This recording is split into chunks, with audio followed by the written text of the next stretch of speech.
Hey guys, what's up? Daniel here, and today I'm going to be showing off my Slasher VHS collection.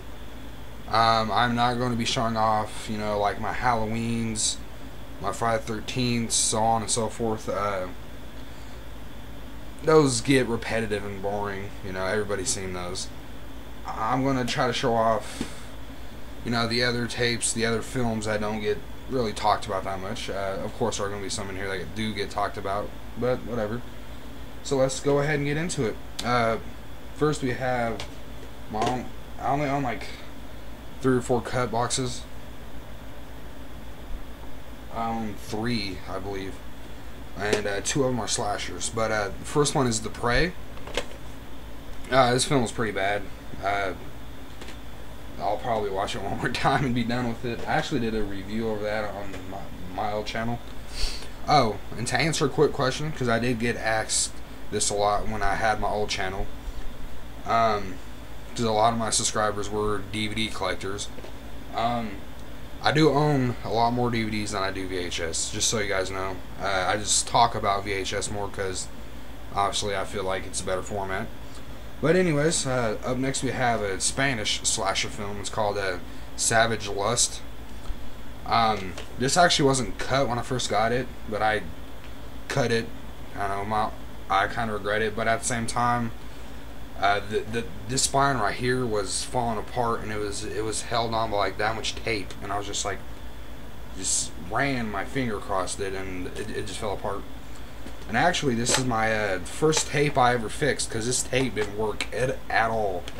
And I took it all apart, I fixed the reels, popped it in, and it worked. So this also goes by Deadly Manor. I believe it's from 1990. It's pretty boring, but it's a fun watch though if you dig bad slasher flicks. Up next we have a Basket Case. This is the original VHS release. Bottom flap still intact, because that's the way I roll. Next is one I just got yesterday. Actually, it's the original release of Don't Answer the Phone. A lot of collectors do have this tape, but this tape doesn't get appreciated much. I mean, it's nice tape. This tape is 30 years old, yo. 30 years old. I really like this tape, just like the Basket Case tape. They're really old. I really dig them. Up next we have a Crawl Space, and I'm actually in the middle of watching this. This is pretty interesting. It's pretty good. I don't know why it doesn't get talked about, but I can't say that yet because I haven't seen the ending. Next we have one that's a borderline not slasher, but it has a body count, it has teenagers, it has nudity, it has alcohol. It's a slasher, and that's Chopping Mall. I own this on DVD as well. But, I will agree with you if you say that this isn't a slasher film, but how is it not? Just because the killers are robots, you're going to call it not a slasher. But literally everything else lines up. It's just easier to call it a slasher. But if you don't, I'm not going to argue with it, because I can agree with you. Up next we have Curtains. Again, this needs a DVD release. This film is really good. I've actually heard a few bad things about this film. I heard people say this is overhyped. How is this film overhyped? A lot of people's never even heard about it. Curtains, a good slasher flick. Next we have The House on Sorority Row. This is one that's underly overrated. It's a really, really good film. It's a film that everybody's heard about, everybody's talked about. But at the same time, I don't feel like it gets the credit it deserves, because, it's just a really good film. Up next we have Splatter University. Not much to say about this. Next we have Dr. Giggles. This is another one that gets shit on a lot, but I really do enjoy it. Not saying it's like spectacular or a masterpiece or not, but it's still a fun watch. Need to get a drink of my tea. Hold up. Yeah. Anyways. Next we have a Sleepaway Camp. Again, classic. It's a film that I actually feel like is underrated. People like it because of the ending. Don't get me wrong. I love the ending. But the film itself, before the ending, people shit on. oh, it's boring, whatever. No, I actually legitimately like this whole film. Sleepaway Camp, classic. Absolutely love it. And then I have Sleepaway Camp 3. I still haven't been able to find Sleepaway Camp 2. I've been looking for that for over a year. Just order it online. No, I'm not going to order it online. But here we have Sleepaway Camp 3. Not much to say, but it's a fun movie. It's not necessarily well made, but I really do enjoy it. And that's one thing I like about VHSs is they always draw covers and the faces and the knives. Amazing.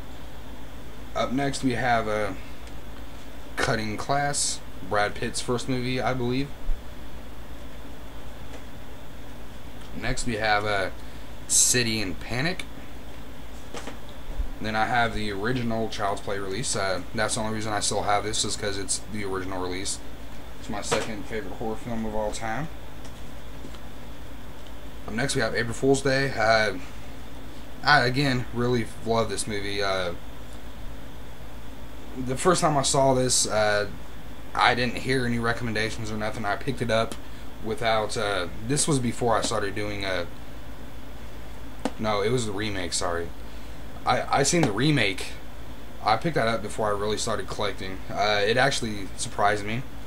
I didn't see it coming. I wish I would have saw this first, but I do like this one more, just in case you guys are wondering. But still, it's the same plot. I wasn't. Just a good film. This is better than the shitty remake, but I feel like this one is underappreciated. I feel like people like it for the wrong reasons. Up next we have The Carpenter. I don't know if this is a slash film because I haven't watched it, but I mean, I don't see how it cannot be a slash film. I mean, all the signs point to a slasher. Next we have The Forest. This one's bad, but it was made in the 80s and it has that charm. It's bad, but you still want to watch it. I dig The Forest. Up next we have The Initiation. I've yet to finish this one, but what I've seen so far, it's a basic slasher film, but it's still enjoyable from what I've seen. I need to finish that. I get like halfway through movies and then I change the film for no reason. Like say I'm watching The Forest and then halfway through it I'm like, I want to watch another one, so like I'll pop in The Initiation. I do that all the time for some reason. I don't know why.